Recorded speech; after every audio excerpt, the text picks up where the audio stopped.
Bonjour, bienvenue sur l'Assemblée libre des jeunes en Charente. Et je suis avec 3 membres de la commission démocratie. Exact. C'est ça.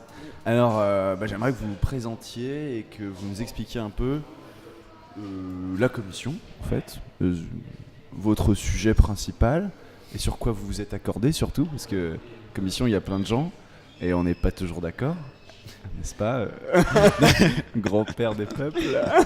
Ok, bon bref. C'est moi. Je vous en prie, présentez-vous. Je te laisse l'honneur. Du coup, personnellement déjà, ouais, je m'appelle Gilliane et je suis encore jeune. Ah bon ? Voilà. Je suis présentement comédien. Voilà. Je sais pas quoi dire forcément de plus. C'est déjà pas mal. Voilà. Donc, je m'appelle Charlène. Je m'appelle Charlène, voilà. Très bien. Oui. Et donc Moi, c'est Maxence. Donc, le plus jeune, je pense. Ok. Voilà. On est vieux. Donc, est-ce que vous pouvez me parler du coup de votre commission ? Parce que, donc, en gros, de ce que j'ai compris de l'organisation, d'abord vous rassemblez vos colères par rapport à la société actuelle sur le sujet. Des colères et des rêves Et des rêves. qui devaient tenir sur des post-it. Donc Ouais. des trucs très courts et concis. C'est compliqué. Voilà. Il y a eu des petites phrases en pâte de mouche, j'ai vu. Exactement, ça c'est moi. Des extraits de romans. Je suis court et concis mais de manière longue. Déjà, pourquoi vous avez choisi cette... Je viens de comprendre ce que tu as dit. Pourquoi vous avez choisi cette commission Alors, qu'est-ce qui vous intéresse ? pourquoi Déjà parce qu'on est tous concernés, je pense. C'est Après, la réponse la plus évidente.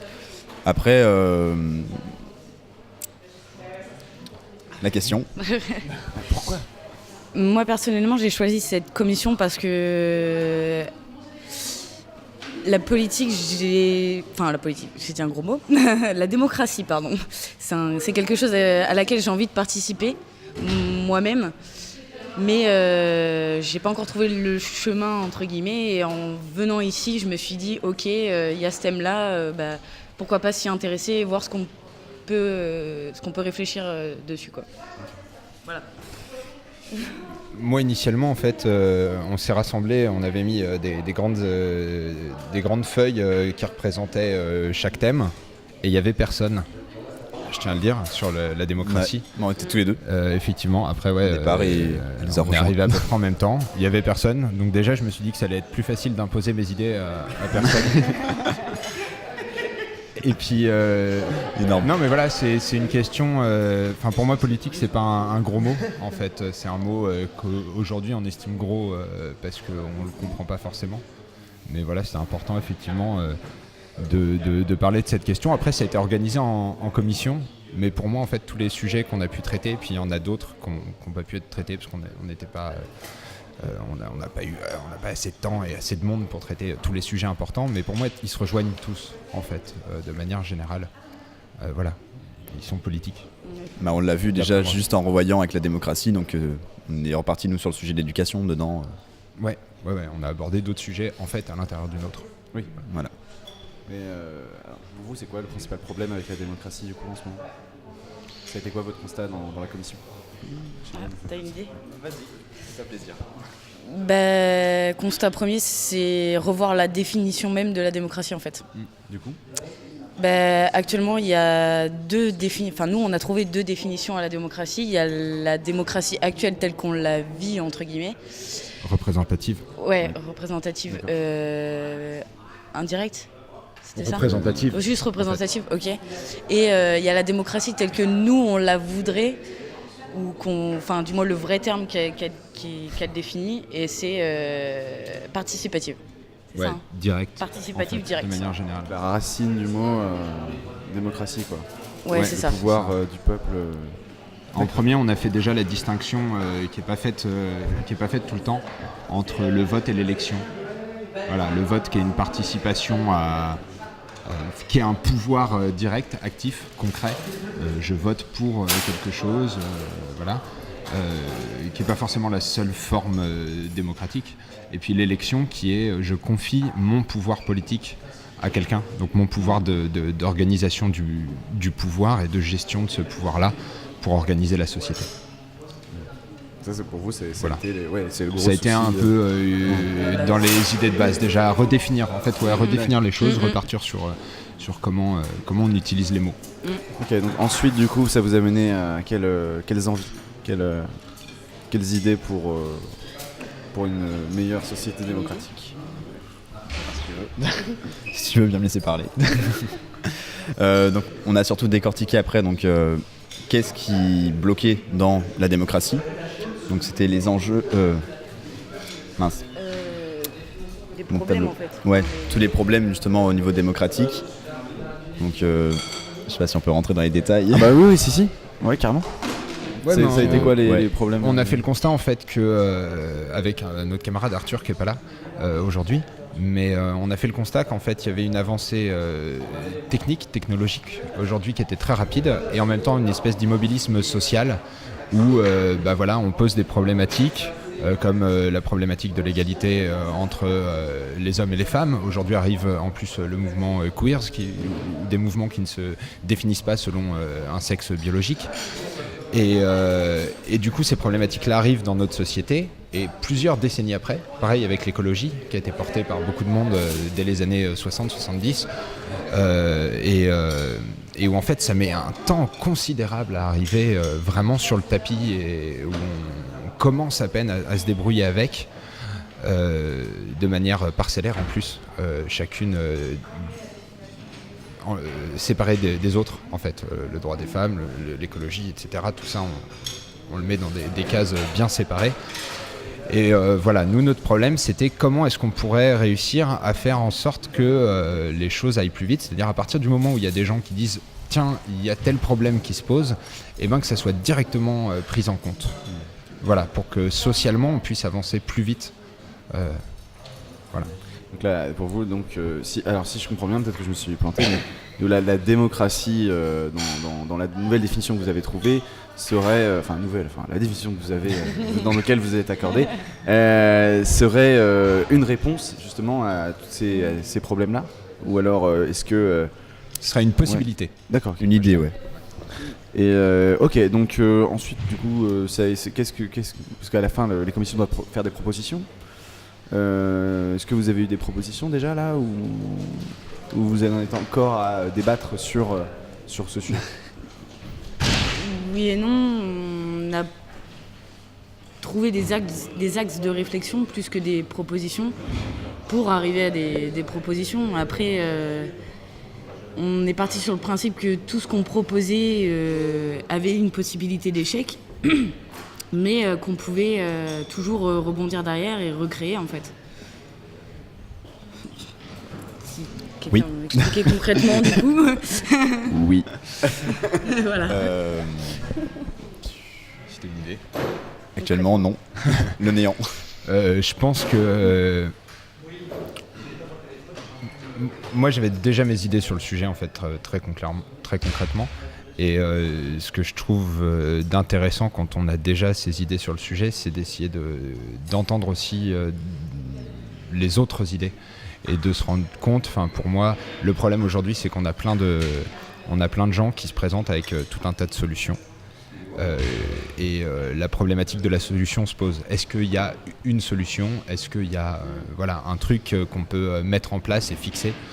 Comme par exemple, on va dire, tiens, on a une démocratie représentative sous forme en plus républicaine, voilà, c'est ça la solution. Et puis bim, on l'impose 2 siècles après, on se dit, attendez, merde.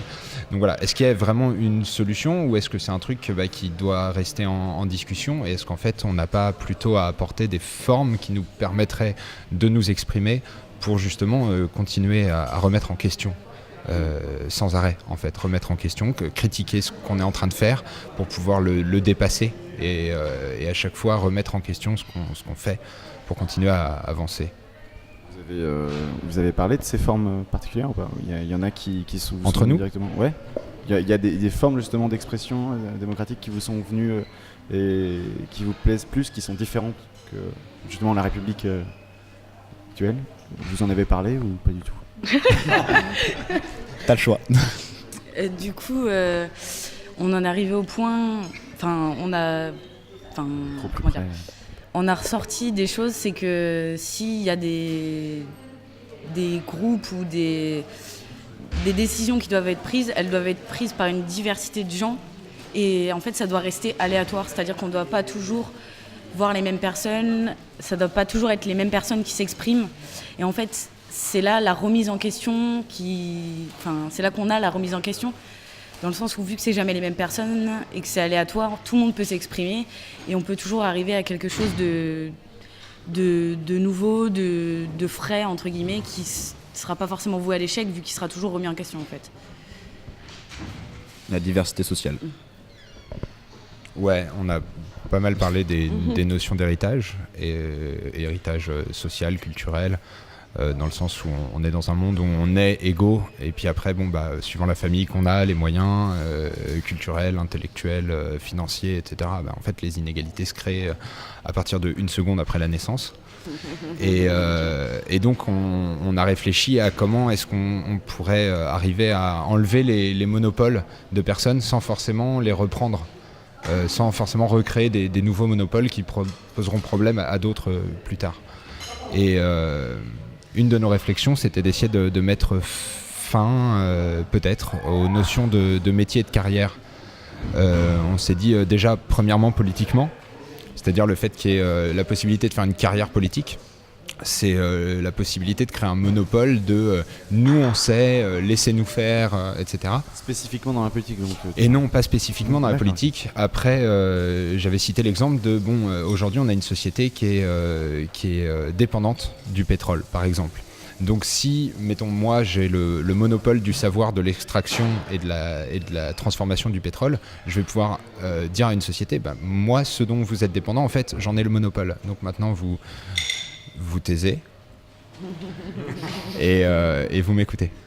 Voilà, donc en fait, la question était remise. Moi-même, par exemple, je suis comédien, mais l'art, c'est une question, quoi. Est-ce qu'il doit y avoir des gens qui ont le monopole de la créativité artistique ? Voilà, pour moi, non, concrètement. Le jour où on sera tous et public et artistes, l'art se créera vraiment. Voilà, tant que c'est un métier, c'est un peu un truc sclérosé pour moi. Par exemple, sur l'art, C'est vachement intéressant. Waouh. Je suis en train de réfléchir à tout ce que tu viens de dire. Waouh, j'en peux plus. Mais c'est vrai que c'est l'idée de faire respirer. J'aime beaucoup ça parce que il y a. C'est vrai qu'on tombe dans des spécialités souvent. Et par exemple, moi, je suis intermittent. Et la question se pose avec des amis, souvent, dans les tournages, il vaut mieux se présenter en tant que seulement électricien ou seulement ingénieur son, parce qu'on va te cataloguer dans cette catégorie, mais il y en a qui veulent faire plusieurs trucs, mais c'est compliqué. Il faut choisir une carrière, il faut choisir une spécificité, sinon on ne correspond pas à des codes, et finalement, on s'enferme dans une forme de vie seulement. Et... Ça, c'est ce qu'on nous dit après au niveau du système éducatif, justement. On est orienté vers une voie. Ah oui, donc on retourne, ouais. On rejoint les autres sujets. Transition, excellent. J'irais même jusqu'à dire que c'est un pouvoir qu'on peut avoir. Je l'ai exprimé par exemple par rapport au pétrole ou à la politique, un pouvoir qu'on peut avoir sur les autres, mais ça peut être également quelque chose qu'on subit. Parce que si on se spécialise dans quelque chose, on perd aussi le savoir. Et ça, c'était notre réflexion un peu finale. Où on s'est dit que tout était basé sur l'éducation. C'est-à-dire si on veut que tout le monde puisse participer à la politique, il faut arrêter qu'il y ait des gens qui se spécialisent, qui disent des choses que les autres ne comprennent pas. Donc il y a une grosse part d'éducation. Là du coup on s'est demandé comment recréer une éducation démocratique, c'est-à-dire où il n'y aurait pas forcément ces monopoles du savoir par des instituteurs, mais comment est-ce qu'on pourrait organiser les choses pour que les enfants ou même les adultes, l'éducation c'est toute la vie, mais puissent choisir ce qu'ils vont apprendre et comment ils vont l'apprendre. Voilà, avec après débat, discussion. Et puis voilà, cette question du savoir qu'on se réapproprierait pour se réapproprier nous-mêmes. La fin de l'aliénation. Waouh. C'est ça. Je voulais pas le faire parce que ça faisait répétitif, mais c'est bien que tu le prennes. Du coup, là, vous êtes en train vous êtes vraiment parti sur le pôle éducatif. C'est tellement lié que du coup, en fait, oui et non. Vous arrivez vers ça ou alors ça fait partie d'une de vos réflexions? C'est une des branches. Je crois qu'il y a le chef suprême. Il me reste 2 minutes. Il reste 2 minutes. Donc voilà, je vais parler très vite pour la fin. Donc, non, le pôle éducatif, c'était quelque chose qu'on a estimé essentiel, mais pas forcément le seul. Je sais pas, parce que là, du coup, je suis en train de créer un monopole de parole. L'ennemi est en nous. Vrai. L'ennemi est en nous. Non, mais c'est vrai, c'est ce que disaient les Camille à la ZAD. Pour certains, certaines, l'ennemi est en nous. Et voilà, si vous voulez parler. Moi, je pense qu'on a. En mode conclusion, On a parlé de l'éducation, mais on avait d'autres. On a parlé du conseil ou de la création de sociétés autonomes qui étaient un petit peu séparées, et du rapport aux personnes qui ont le pouvoir actuellement. On en est arrivé à la finalité. On en est arrivé à la finalité que, en gros, la solution, ce serait qu'on crée des sociétés en marge peut-être du système actuel, ce qui se fait déjà forcément, mais du coup qu'il faudrait quand même qu'on laisse ces sociétés exister, peut-être échouer et voir s'il y a des choses à en retirer pour justement changer le système actuel et en faire quelque chose de durable, quoi. On revient un peu à la ZAD. Ouais, mais voilà, c'est un exemple. Voilà, c'est un exemple, exactement. Bon, sur ce, je crois qu'il faut finir. Ouais. Merci d'avoir expliqué tout ça, c'est vachement intéressant. Là, on est le matin, donc vous allez encore continuer à réfléchir à tout ça, et puis ensuite, vous vous réunissez tous et vous allez parler de votre solution, finale. Pourquoi je dis Non, ça? c'est pas une solution, c'est une. Putain, alors voilà, ça c'est les écolos. Voilà. Les écolos, ils essayent de prendre le devant de la scène actuellement et c'est très dangereux. Voilà. Sur ce, merci Gilliane pour l'avertissement. On en prend note. Et bisous et bon après-midi les copains. Bisous. Merci, bisous. Ciao.